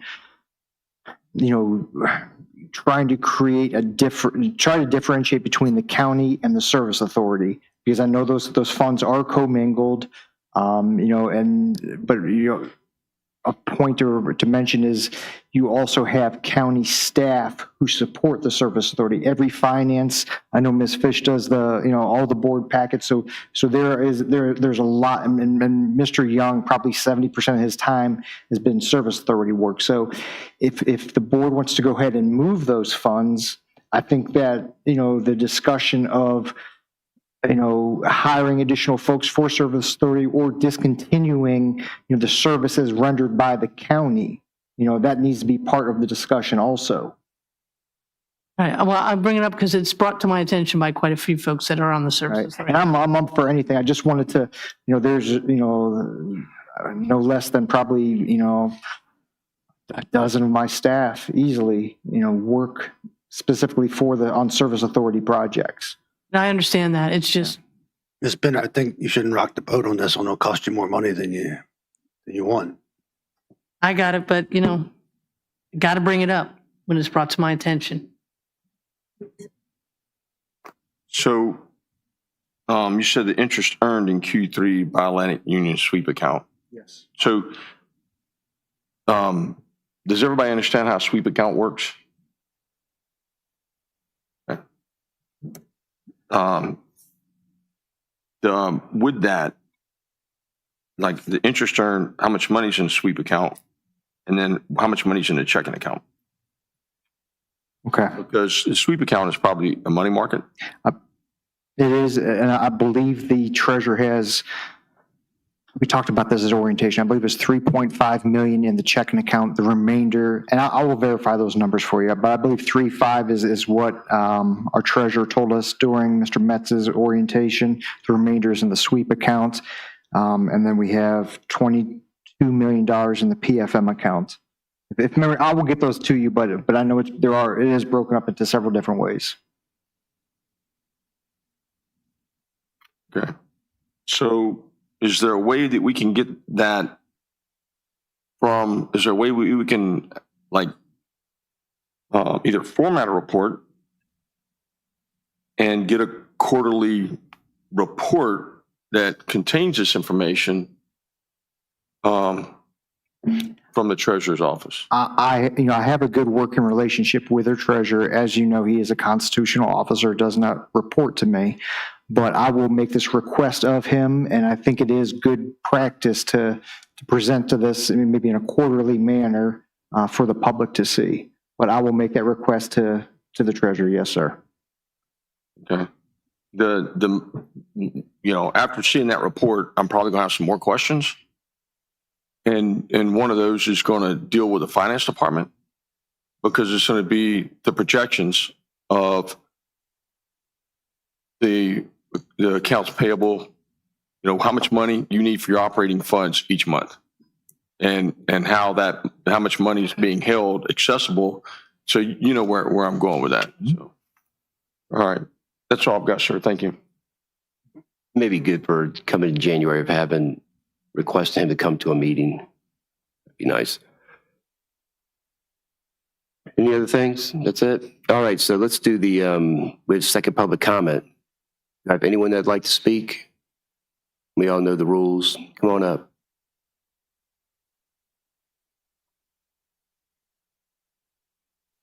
Good evening, Mr. Chairman, members of the board. Regina Puckett, Commissioner of the Revenue. This is regarding the legislative agenda. I'm not sure if this is appropriate or I just have a question. And I didn't print it, so I don't know if it's on there. I don't think I saw it.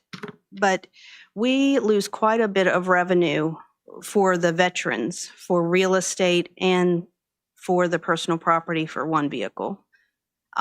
We're all for the veterans, and we don't want to cut anything from them, but the state has mandated it for our localities to issue this exemption. So I was wondering if maybe on the legislative agenda, we could request that the state give back a portion to each locality. So, thank you. I'm glad you did bring that up, because it's not on our agenda, but you've briefed it. We've talked about it a lot. And I know that Senator Durant is on top of it, because that's one of her functions as a Veterans Affairs rep. So, So if she's not bringing it forward, then, which she probably, I'm sure she is, but that's been a topic, so.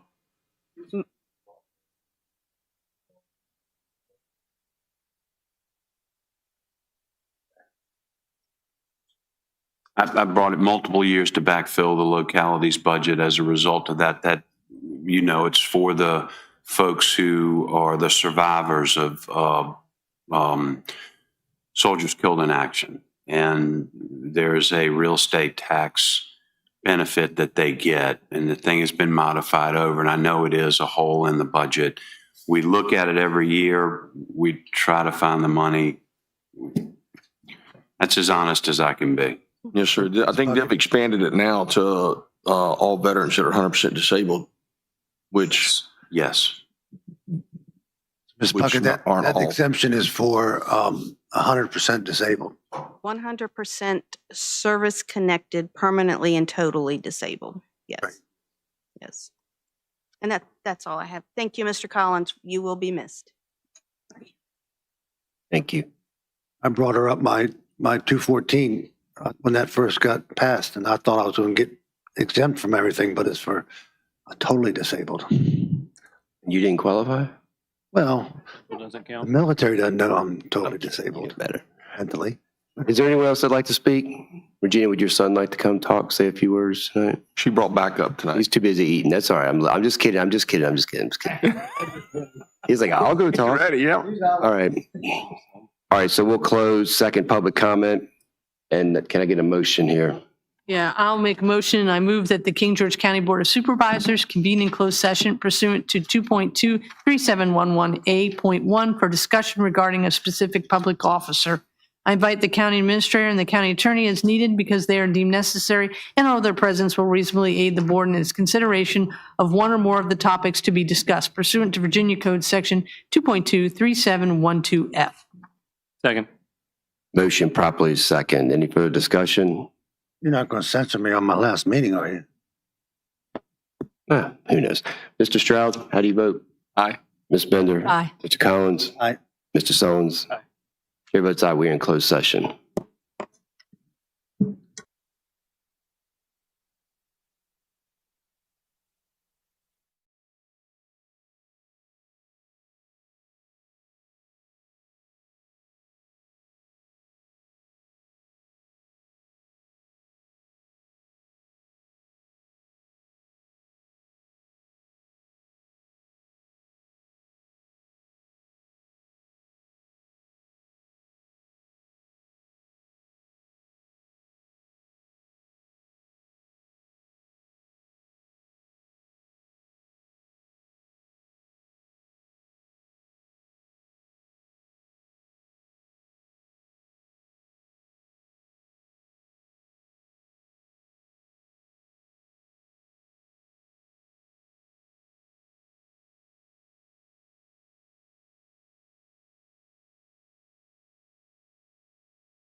Mr. Dines?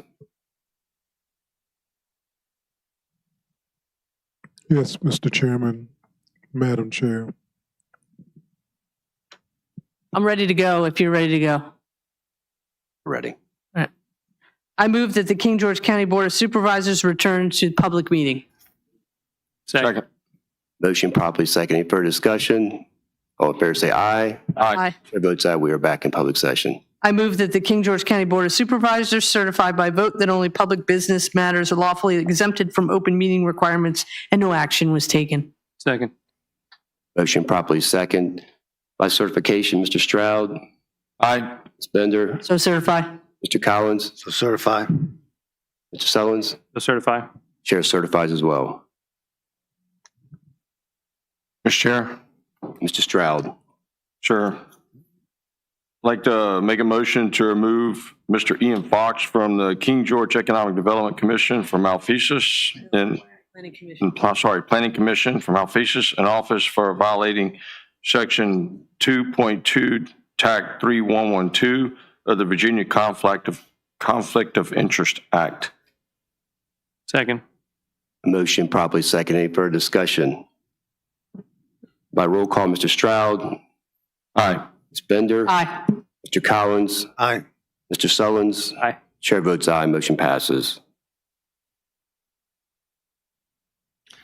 Mr. For Chair, adjournment, yes. I move that we adjourn the Board of Supervisors to Tuesday, January 6, 2026 at 5:30 PM for the organizational meeting in the boardroom of the Revercombe Building. Second. Motion properly second. Any further discussion? For the last time, all in favor say aye. Aye. Aye. Chair votes aye. Motion passes. We are out of session. Thank you. Merry Christmas.